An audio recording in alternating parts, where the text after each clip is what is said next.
Y antes de ir al texto bíblico, quiero que oremos, presentemos nuestro corazón, nuestra mente a Dios, para que esta palabra dé mucho fruto y ese fruto permanezca. Y que Señor, aquí estamos para ti, estamos anhelando tu palabra, así como un siervo clama por las corrientes de las aguas, así clama por ti nuestra alma. Tenemos sed de ti, Señor, tenemos hambre de ti, Señor. ¿A quién iremos? Solo tú tienes palabras de vida eterna. Oramos para que nos des un corazón receptivo y para que tu amor derrita todas las durezas de nuestro corazón en este tiempo, en el nombre precioso de Jesús. Amén. Amén. Bueno, el mensaje de hoy tiene un título que es comparación eficaz. Sabemos que hay comparaciones, ¿ya?, que pueden ser un poco pesadas, ¿no?, u odiosas o inútiles, ¿no? Distintos tipos de comparaciones. Y hay otra que yo te voy a presentar hoy que es eficaz, es buena, ¿sí? Bueno, pensemos, antes de ir al texto que vamos a leer Jonás 4, que estamos en la última parte del mensaje, pensemos en algunas de estas comparaciones medias quizás complejas. Una de estas es, supongamos que vamos a hacer un partido de fútbol aquí entre los hermanos, ¿ya? Y uno de nosotros se cree Lionel Messi, ¿ya? Y dice, no, yo soy como Lionel Messi, ¿sí? Yo soy. A ver, ¿alguno se considera como Lionel Messi? ¿Cómo sería esa comparación? Sería loca, ¿no? Le diríamos, pero pará, a ver, dale, domina unas 30 veces seguidas. Ni siquiera haríamos 10, ¿no? Por lo menos no aquí, no nosotros. Sería una comparación un poco absurda, ¿no?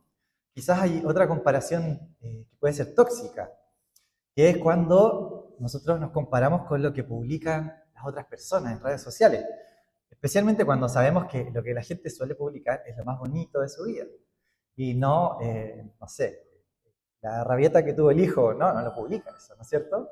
Pero publica la foto ideal, ¿no es cierto? Entonces nos comparamos con, uy, pucha, ¿por qué no tengo eso que tiene la otra persona? Y nos comparamos, ¿no es cierto? Y por ahí puede ser una comparación tóxica porque es irrealista por un lado y por otro lado porque no se funda en el contentamiento, ¿no es cierto?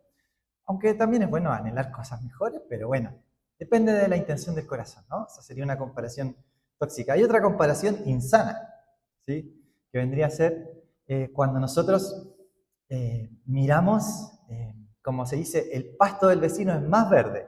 Siempre el pasto del vecino es más verde, más bonito, está mejor podado. Los dos tenemos pasto y puede estar cortado los dos bien, pero el del vecino es más verde.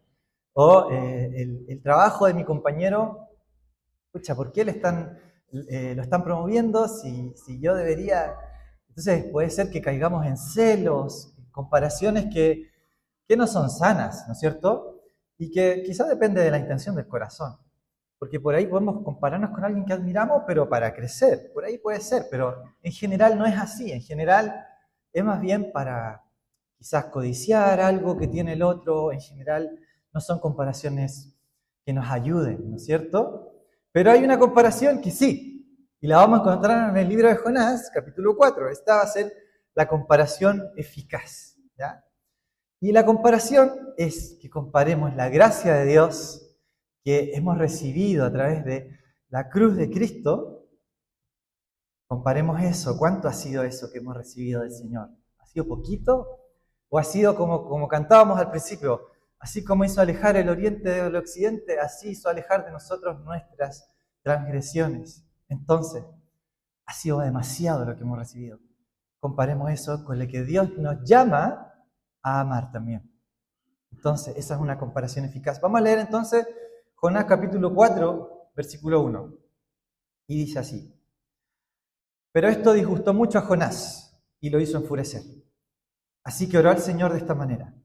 Paréntesis. ¿Qué hizo enfurecer a Jonás? Contexto, que Dios dijo que había dicho que se arrepintieran, que venía un juicio, ¿no es cierto? Pero ellos se arrepintieron. El pueblo de Nínive se arrepintió. y no se cumplió, entre comillas, lo que Jonás había dicho. Y entonces, como no se cumplió eso, que Dios, por lo tanto, había perdonado, o sea, había desistido de ese juicio, dice, esto disgustó mucho a Jonás y lo hizo enfurecer, así que oró al Señor de esta manera. Y lo voy a leer enojado porque Jonás estaba enojado, ¿ya? ¡Oh, Señor! ¿No era esto lo que yo decía cuando todavía estaba en mi tierra? Por eso me anticipé a oír a Tarsis, ni bien sabía que tú eres un Dios misericordioso y compasivo, lento para la ira y lleno de amor, que cambias de parecer y no destruye. Así que ahora, Señor, te suplico que me quites la vida. Prefiero morir que seguir viviendo. Estaba enojado, ¿no? Entonces, dice así, Dios se acerca y a diferencia de nosotros, que si alguien nos habla así, nosotros nos enojamos, ¿no? El Señor viene con un amor y una dulzura tan especial y dice, ¿tienes razón de enfurecerte tanto? Respondió el Señor. Jonás salió y se sentó al este de la ciudad y allí hizo un cobertizo y se sentó bajo su sombra para ver qué iba a suceder con la ciudad. Para aliviarlo de su malestar, ojo, mira qué lindo el Señor. Dios, el Señor, dispuso una planta, la cual creció hasta cubrirle a Jonás la cabeza con su sombra. Jonás se alegró muchísimo por la planta. Pero al amanecer del día siguiente, Dios dispuso que un gusano hiriera la planta y se marchitó. Versículo 8. Al salir el sol, Dios dispuso un abrasador viento del este. Además, el sol hería a Jonás en la cabeza, de modo que éste desfallecía. Con deseos de morir se exclamó, prefiero morir que seguir viviendo. Seguía embroncado. Pero Dios dijo a Jonás, ¿tienes razón de enfurecerte tanto? Ahora le agrega, ¿por la planta? Claro que la tengo, respondió, me muero de rabia. Versículo 10. El Señor dijo, tú te compadeces por una planta. Sin ningún esfuerzo de tu parte creció en una noche y en la otra pereció. Y de Nínive, una gran ciudad donde hay más de 120.000 personas que no distinguen su mano, su derecha de su izquierda y tanto ganado, ¿no habría yo de compadecerme? Y curiosamente, ahí termina el libro, como en suspenso, ¿no es cierto? Ahí termina. Bueno, entonces vamos a hacer algunas observaciones para que podamos entender por qué esta comparación de misericordia de Dios con la nuestra es eficaz para ayudarnos a ser más como Cristo Jesús. Entonces, la primera comparación es comparación del corazón, ¿ya? Comparación de intenciones del corazón. Entonces dice el principio de este mismo capítulo que dice que Jonás está enojado porque Dios cambia de parecer, ¿sí? En el sentido de que si ve arrepentimiento el Señor escucha, ¿sí? ¿Se acuerdan que Jonás no había predicado arrepiéntanse? Porque no. Había dicho, en 40 días Nínive va a ser destruido. O sea, era un profeta embroncado, ¿no? Siempre estaba embroncado porque les predica con bronca. Nínive va a ser destruida. Entonces Dios no destruye a Nínive porque ellos se arrepienten y Jonás también se vuelve a enojar porque Dios no había destruido a Nínive.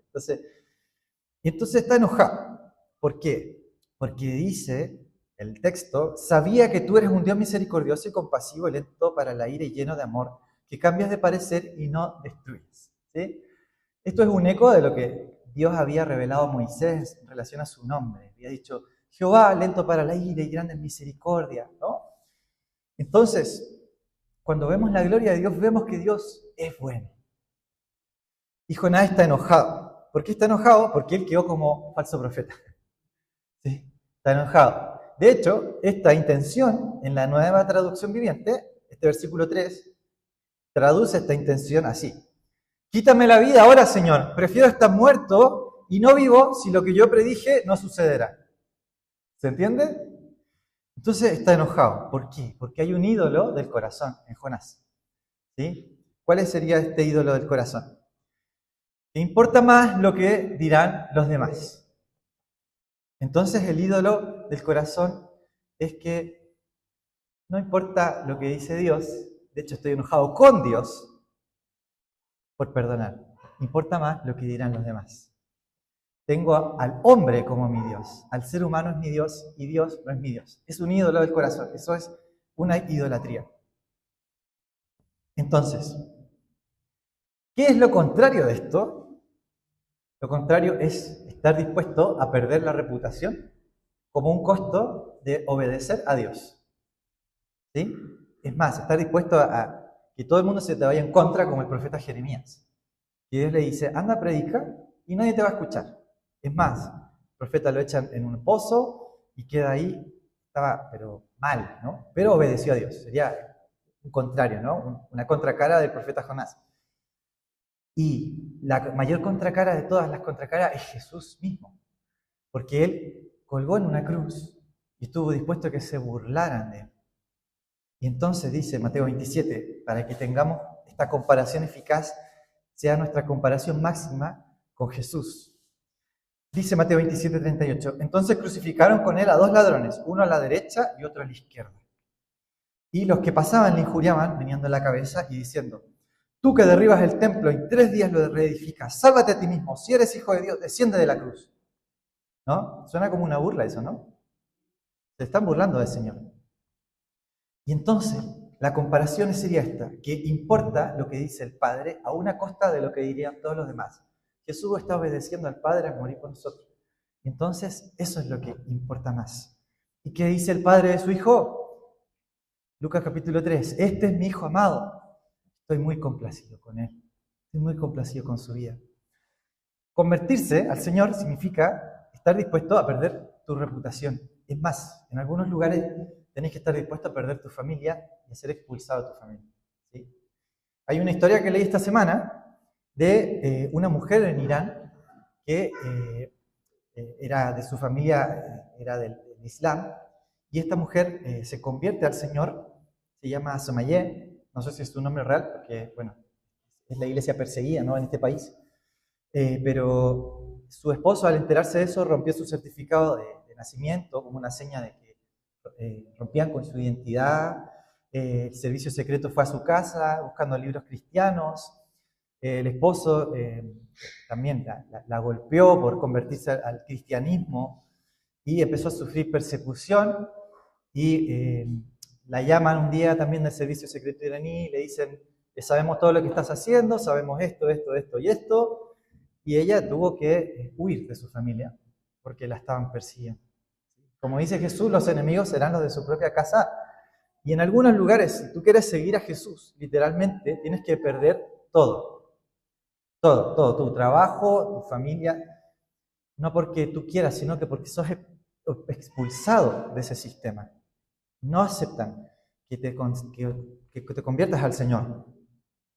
¿Y te suena esto a algo parecido a lo que dice Jesús? Dice, mira, Lucas 9:23. Si alguno quiere venir en pos de mí, niéguese a sí mismo, tome su cruz cada día y sígueme.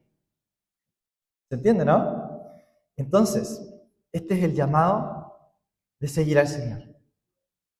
Y vamos a comparar algo más. Jonás dice lo siguiente: Señor, te suplico que me quites la vida, prefiero morir que seguir viviendo.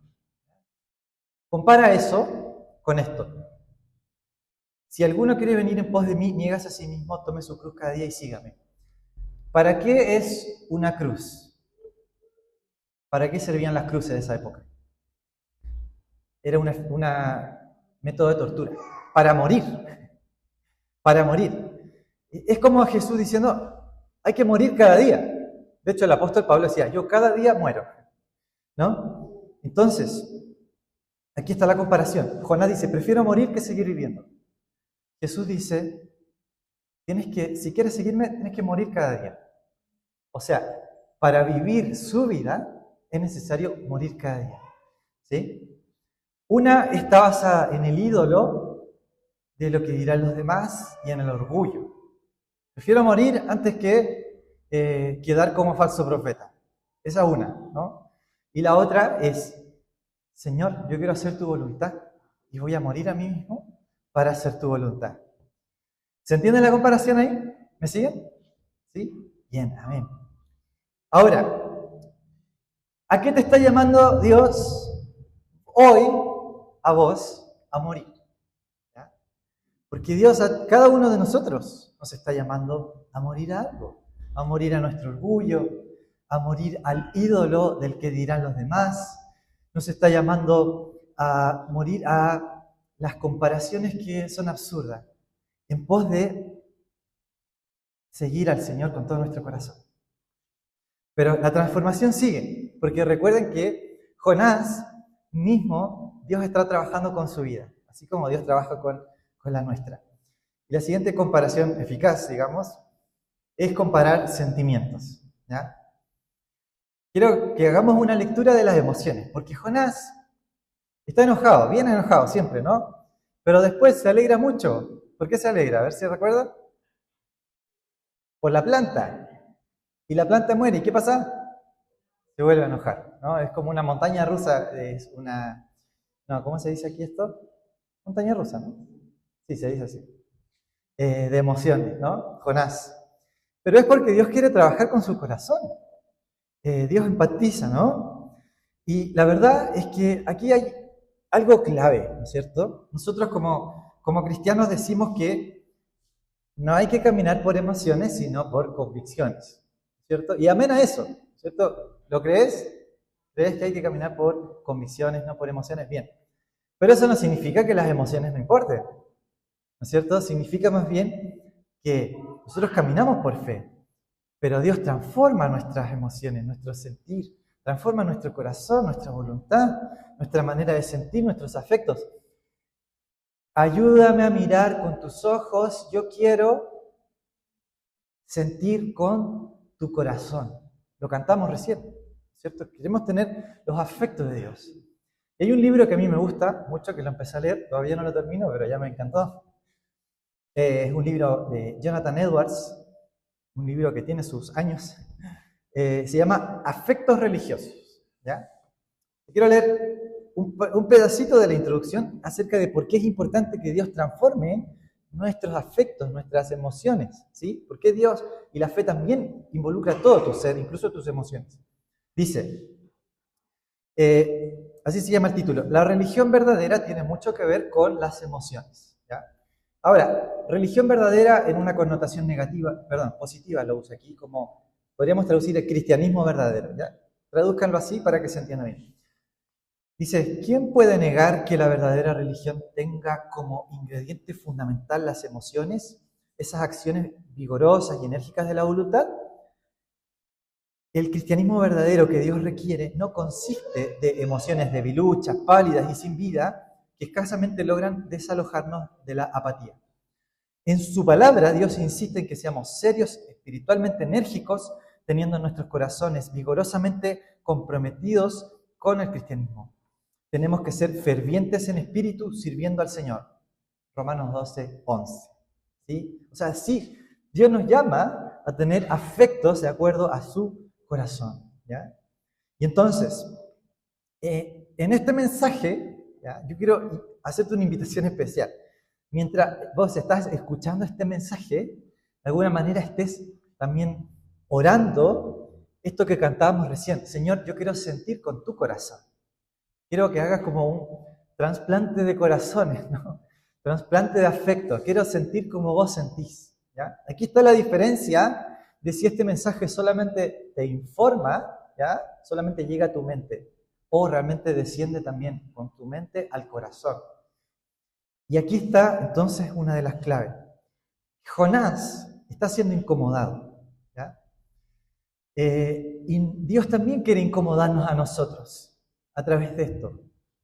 ¿Qué pasa si yo vengo acá y tengo, supongamos que una herida en el brazo, y una herida que se ve fea, y viene alguno de ustedes y me dice, yo soy médico? Yo le digo, bueno, voy a confiar en vos que sos médico, ¿podrías sanar mi herida? Sí.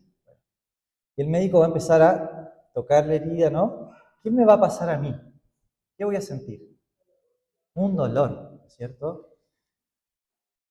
Dios es tu médico. Su palabra sana.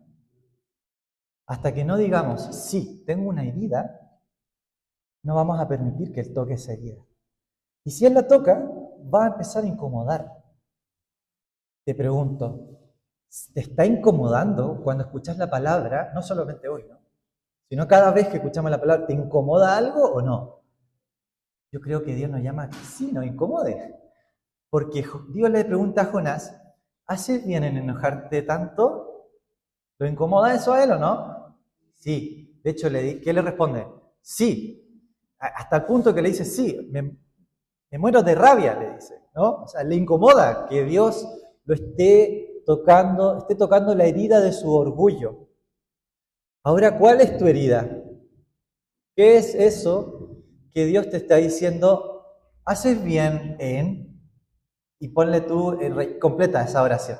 Haces bien tú en enojarte tanto con tu hijo tan rápido, con tu esposo, con tener ese celo que tienes con compañero de trabajo. Completa la oración. Haces bien en, complétala porque Dios quiere tocar esa herida hoy. Y va a seguir tocando esa herida para sanarla. No para dejarte así, ¿no? Un buen médico te puede incomodar, pero no es para incomodarte, es para sanarte. Y Dios te quiere sanar. Entonces, Dios le pregunta esto a Jonás. Y Dios no tiene problema con que Jonás exprese su emoción, porque Dios no le pregunta, ¿haces bien en enojarte? ¿Ya? Dios le pregunta, ¿haces bien en enojarte tanto? ¿Se dieron cuenta de ese detalle? ¿No? Entonces, el problema no es el enojo en sí, ¿ya? Sino el problema es cuando nosotros somos controlados por el enojo, que es distinto, ¿no?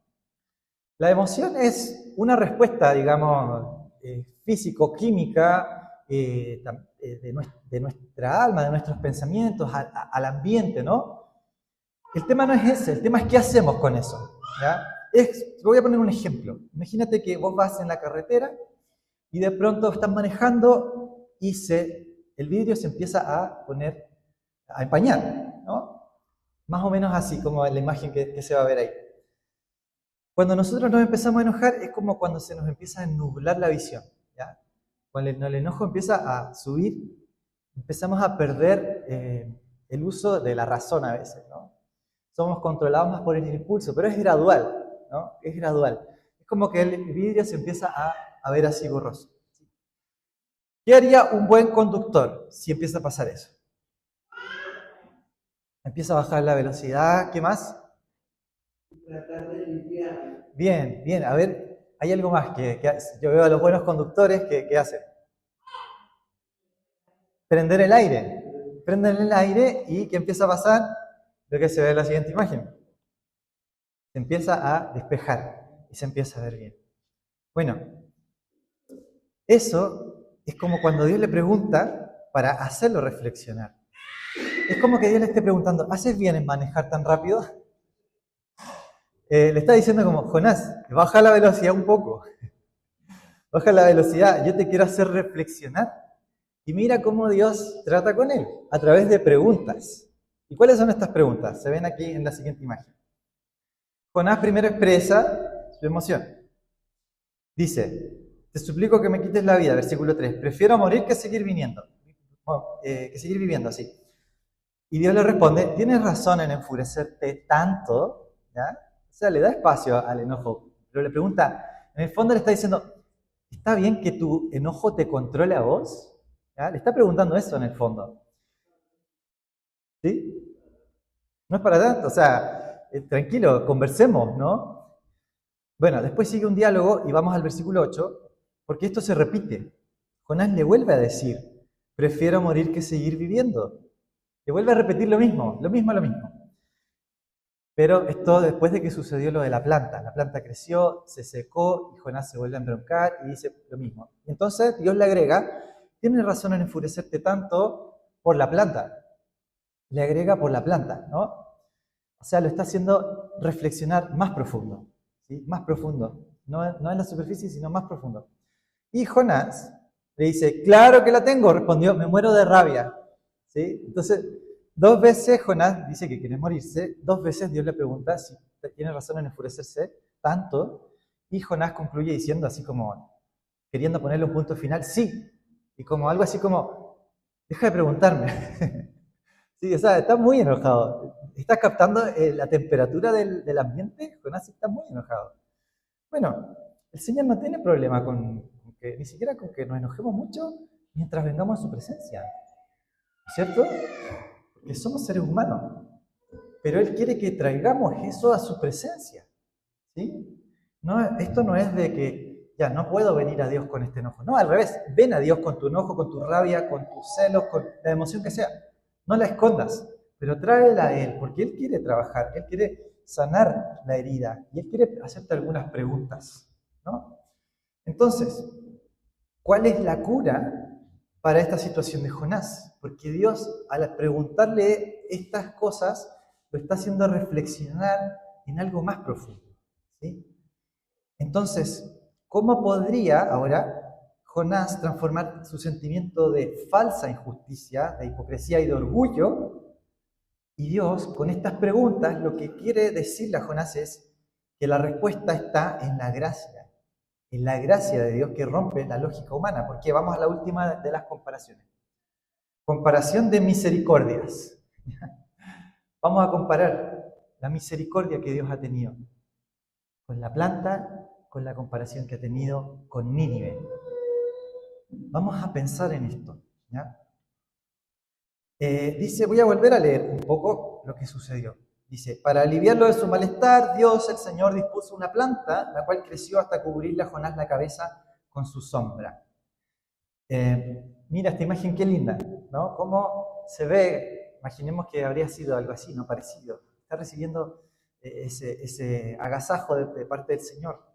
Pero para darle una lección, porque la planta se marchita cuando sale el sol y venía un viento que hacía que Jonás pareciera que se desfallecía y entonces vuelve Jonás a surgir este afecto. Prefiero morir que seguir viviendo, dice Jonás de nuevo. Entonces Dios hace esta comparación. Bueno, ¿no habría yo de compadecerme? Si tú tuviste compasión, digamos, amor por esta planta que en un día creció y murió, ¿no me habría compadecer yo de Nínive, de 120.000 habitantes, incluso de los animales? Que entre paréntesis, los animales, el rey había hecho que los animales ayunaran. Y Dios tuvo compasión de los animales también, ¿no? Entonces está comparando dos misericordias. Le dice, Jonás, tú tienes misericordia chiquitita, muy chiquitita, pero yo tengo una misericordia mucho, mucho, mucho, mucho más grande. Entonces, es como que Dios le está poniendo un espejo para sanar su corazón. Porque Jonás está enojado. Acuérdate, ¿cuál era el ídolo? ¿Qué dirán los demás? El orgullo, ¿no es cierto? Porque decía, no, yo estoy quedando como falso profeta. ¿Cómo es esto? Entonces, Dios lo hace reflexionar a través de esto.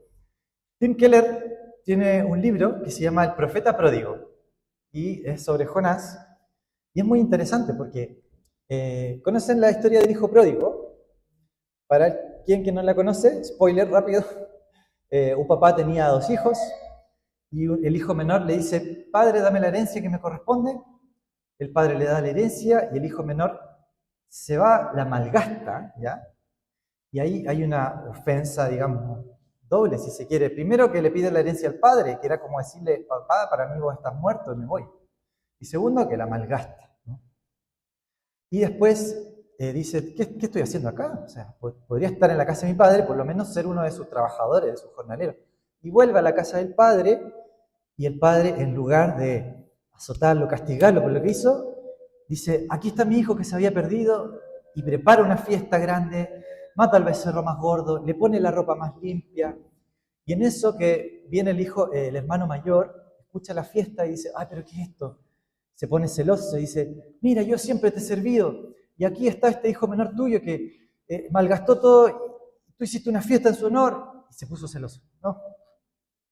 Algo parecido pasa aquí con Jonás. Entonces, Tim Keller usa esta imagen también de Jonás, que se parece, en este punto de la historia, se parece al hermano mayor. ¿Por qué? Porque también se pone, Jonás se enoja porque Dios perdone, ¿no? En un caso similar, en la parábola del hijo pródigo, el hermano mayor también se enoja. Se enoja porque el padre perdonó a su hermano menor. Y en los dos casos hay un enojo por la gracia. ¿Cómo es esto? ¿Cómo vas a perdonar así?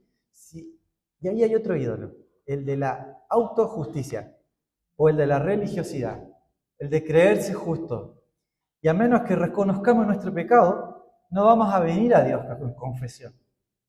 Entonces necesitamos, en primer lugar, reconocer que nosotros necesitamos arrepentirnos de nuestros pecados, De otra manera, no vamos a venir a Dios en arrepentimiento. ¿Qué fue lo que hizo Nínive? Se arrepintieron, buscaron a Dios y Dios perdonó. Porque dice que sus atributos Jehová, lento para la ira y grande misericordia, ¿no es cierto? Dios es perdonador. Y entonces Dios está destruyendo estos ídolos porque quiere que su hijo, Jonás, viva más parecido a él. Dios quiere de nosotros santidad. Por eso la Biblia dice, sean santos porque yo soy santo. Dios te acerca a Él y cada vez que nos acercamos más a Él, nos damos cuenta de nuestra necesidad más profunda de Él. Entonces, la elección de Dios sigue. ¿Por qué? Porque Jonás en el pez clamaba por la vida. Ahí Jonás se vio en aprieto, ¿no? Estoy aquí en el vientre de un gran pez, necesito ayuda, Dios, sálvame. ¿Recibe misericordia Jonás o no? También recibe misericordia. Bueno, en el pez clamaba por la vida, por la misericordia de Dios, pero en la tierra clama por su muerte ahora, debido a la misericordia de Dios, pero con los demás. Entonces Dios sí podía tener misericordia con él, pero de los demás no. ¿Se entiende? Entonces, el problema de Jonás no es digamos que se enoje, todos nos podemos enojar o tener emociones distintas. El problema es que él no se está considerando necesitado de Dios. Él no está trayendo sus emociones a Dios. Sí, Dios sí le sale al encuentro, Dios sí viene a él, ¿no? Pero hasta que él no rompa esas durezas de su corazón, hasta que Jonás no diga, ya bueno, Señor, sí, yo he sido terco. Y la verdad es que yo soy el pecador aquí. La verdad es que yo te necesito a vos. Hasta que nosotros no digamos eso de nosotros mismos, la verdad es que vamos a ser como Jonás también. Y no va a haber mucha diferencia entre Jonás y nosotros, hasta este punto. Y por eso la historia queda inconclusa. ¿Te diste cuenta cómo termina la historia? Termina como en suspenso, en punto suspensivo. ¿Ya? Pero yo te voy a decir, por lo que creo, que termina la historia así. Y es porque Dios te está invitando a vos a terminar la historia. Y en el fondo Dios te está diciendo, mira, vos sos como Jonás. Vos también tenés dureza en tu corazón. Tenés orgullo. Yo te estoy predicando esto, tengo mucho orgullo, muchas cosas que Dios tiene que trabajar con mi vida. Y si no te lo reconociera a vos también, estaría siendo más orgulloso todavía. El paso número 1 es decir, sí, Señor. La verdad es que soy pecador. Y tengo necesidad de vos. Aquí está mi herida. Mejor dicho, aquí está mi herida. Ven, médico de mi alma, ven, sana mi corazón. Aquí estoy. Por eso que creo que podríamos hacer un ejercicio interesante. ¿Ya? Quiero que imaginémonos que la historia sí termina. Y Jonás dice, a ver la siguiente imagen, Jonás está feliz. Imaginemos esto, no lo dice la Biblia, ¿ya? Pero imaginémonos que la historia termina diciendo, Señor, ¿sabes qué? Sí, tú eres perdonador, yo estaba siendo orgulloso. ¿Y sabes qué? Acepto tu misericordia por Nínive y acepto tu misericordia por mi vida. En la parábola del hijo pródigo pasa lo mismo. La historia queda como inconclusa y no se sabe si el hermano mayor entra a la fiesta o no. ¿Sabes que Dios te quiere hacer entrar a la fiesta? Dios quiere que entres a la fiesta. Dios quiere que recibas su perdón, pero para eso no sucede hasta que reconozcas eso. El Salmo 32 dice, mientras callé se envejecieron mis huesos. Y después el salmista dice, bueno, pero te declaré mi pecado, te declaré mi iniquidad. Y el Señor perdonó su iniquidad, perdonó su pecado, porque Dios escucha. Y Él te sale al encuentro, pero es necesario que vos le digas, sí, Señor, he sido terco y te necesito. Te necesito con todo mi corazón. Y hay una aplicación práctica que yo quiero compartirte hoy para que podamos nosotros poner en práctica esto en la semana también, ¿sí? Y me gusta pensar en esta palabra, ¿ya? Para que nosotros hagamos esta comparación eficaz, necesitamos recordar. Recuerda qué cosa. Si te falta paciencia con tus hijos, recuerda cuánta paciencia ha tenido Dios contigo, ¿sí? Porque la paciencia que que Dios requiere de vos para con tus hijos es así. Pero la paciencia que Dios ha tenido con vos es de aquí hasta la cima del monte Everest. ¿Sí? Es más grande. ¿Te falta compasión por alguna persona? ¿No sientes compasión? ¿No ha tocado tus afectos eso todavía? Todavía está acá, pero no acá. Recuerda que si no hubieses recibido la compasión de Dios, como dice una canción conocida, serías como un pájaro herido que se muere en el suelo. O sea que vos y yo hemos recibido triplicadamente, al cubo, a la millonésima, más de lo que Dios requiere de nosotros para perdonar. Hemos recibido mucho más. ¿Te cuesta perdonar a esa persona? No la voy a perdonar. No, lo que me hizo es imperdonable. No. Cuando lo sienta recién, voy a perdonar. Error. ¿Cuánto te ha perdonado Dios a vos? ¿Te ha perdonado un pecado? ¿2? Viniste a sus pies y perdonó todos tus pecados. Te perdonó todos tus pecados. Y yo sé que duele. Perdonar duele, porque te están tocando la herida. Pero ese dolor y eso que cuesta es el principio y es el paso de fe. Es el paso de fe. Es el paso de fe. Y entonces yo creo que Dios nos está llamando a venir ante sus pies y a reconocer, sí, Señor, yo he sido como Jonás, pero vengo a tus pies. Y sabes que cuando venís a sus pies, sos un profeta no solamente obediente, sino que con un corazón como el del Padre. Y yo creo que Dios nos está llamando a eso, a obedecerle a Él, pero con su corazón. A no solamente saber lo que Dios quiere que hagamos, porque Jonás sabía, sino a tener su corazón en nuestro corazón. Por eso quiero invitarte a que cerremos nuestros ojos para responder al Señor, a esta palabra. Y vamos a seguir respondiendo al Señor. Ahí donde estás, preséntate al Señor en oración.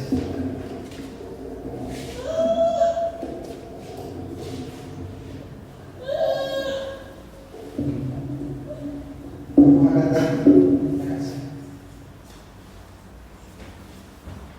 Mientras charlas con el Señor.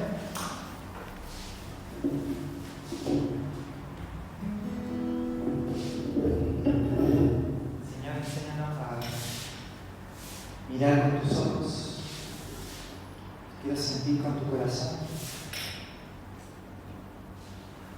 Sí, Señor, te necesito. Te necesito y recuerdo cuánta misericordia, Señor. He recibido y es impresionante, no la voy a explicar. Es más de lo que puedo pensar. A pensar en la cruz de Cristo, todas las durezas de mi corazón, todas las resistencias van cayendo. Y yo quiero a ti, Señor, te quiero a ti, quiero a Cristo.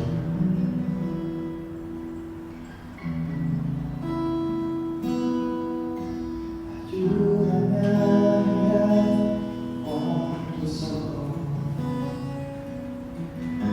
Yo quiero sentir con tu corazón. Yo quiero vivir más entonces.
Por pasión.